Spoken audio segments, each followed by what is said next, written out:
দর্শক বাদ পড়লেন লিটন কুমার দাস। এবার চমক দিয়ে চ্যাম্পিয়ন ট্রফির জন্য বাংলাদেশের শক্তিশালী স্কোয়াড ঘোষণা করলেন বাংলাদেশের নতুন ক্রীড়া উপদেষ্টা আসিফ মাহমুদ ভুইয়া। হ্যাঁ দর্শক, এনে থাকছে আজকের ভিডিও, বিস্তারিত জানতে ভিডিওটি সম্পূর্ণ দেখার অনুরোধ রইল। দর্শক, বাংলাদেশের ক্রিকেটের অন্যতম আলোচিত নাম লিটন কুমার দাস। তবে তার সাম্প্রতিক পারফরমেন্সের বিবেচনায় চ্যাম্পিয়ন ট্রফির একাদশে তার স্থান প্রায় নিশ্চিতভাবে হারাতে যাচ্ছেন তিনি। দর্শক, সাদা বলে ব্যাট হাতে চলতি বছরটি যেন বিভীষিকা হয়ে দাঁড়িয়েছে লিটন কুমার দাসের জন্য।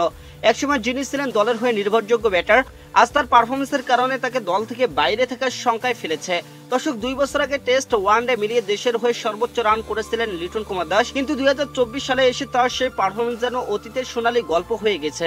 ওয়ানডেতে এবছর 5 ম্যাচে 3 বার 0 রানে আউট হয়েছেন তিনি। দর্শক, আর বাকি 2 ম্যাচে করেছেন মাত্র 6 রান। এমন দুর্বল পারফরমেন্সের কারণে সাদা বলের দলে লিটন কুমার দাসের জায়গা প্রায় অনিশ্চিত।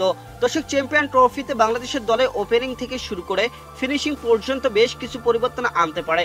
ওপেনিং এর তামিম ইকবালের সঙ্গী হিসেবে দেখা যেতে পারে সৌম্য সরকারকে। সাম্প্রতিক পারফর্ম বিবেচনায় সৌম্য সরকারের পারফরমেন্স তাকে দলের জায়গা পাকা করতে সহায়তা করেছে। 3 নম্বর পজিশনে অধিনায়ক নাজমুল হোসেন শান্ত খেলবেন, তবে তিনি ইনজুরিতে থাকে, তার ফিটনেস নিয়ে এখনো অনিশ্চয়তা রয়েছে। 4 নম্বর পজিশনে সাধারণত তৌহিদ হৃদয় খেলেন, তবে তার ইনজুরি এবং পারফরমেন্সের বিবেচনায় এই পজিশনে মেহেদী হাসান মিরাজকে খেলানোর সম্ভাবনা বেশি। 5 এবং 6 ও 7 নম্বর পজিশনে যথাক্রমে থাকবেন মুশফিকুর রহিম, মাহমুদুল্লাহ রিয়াদ ও জাকির আলী অনিক। কেননা মুশফিক এবং রিয়াদ দুজনেই তাদের শেষ চ্যাম্পিয়ন ট্রফি খেলতে চলেছেন, তাই তাদের অভিজ্ঞতাকে কাজে লাগাতে একাদশে রাখা হবে নিশ্চিত। বাংলাদেশ 3 পেসার এবং 2 স্পিনার নিয়ে মাঠে নামতে পারে। পেস আক্রমণে তাসকিন আহমেদ নিশ্চিতভাবে থাকবেন, আর বাকি 2 পজিশনের জন্য লড়াই করবেন হাসান মাহমুদ, মুস্তাফিজুর রহমান, শরীফুল ইসলাম ও তানজিম হাসান সাকিব। স্পিন বিভাগে নাসুম আহমেদ, তাইজুল ইসলাম ও মেহেদী হাসান মিরাজের মধ্যে লড়াই হবে। অন্যদিকে পাকিস্তানের মাটিতে অনুষ্ঠিত এই বড় মঞ্চে লিটন কুমার দাসের পরিবর্তে অন্যদের দিয়ে সেরা কম্বিনেশন গড়ে তোলার লক্ষ্য হতে পারে।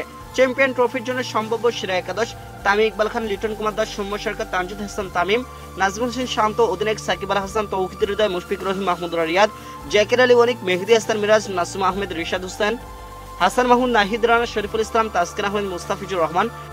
স্ট্যান্ড বাই হিসেবে থাকবেন সাইফুদ্দিন, ইবাদত হোসেন ও মাহাদি হাসান।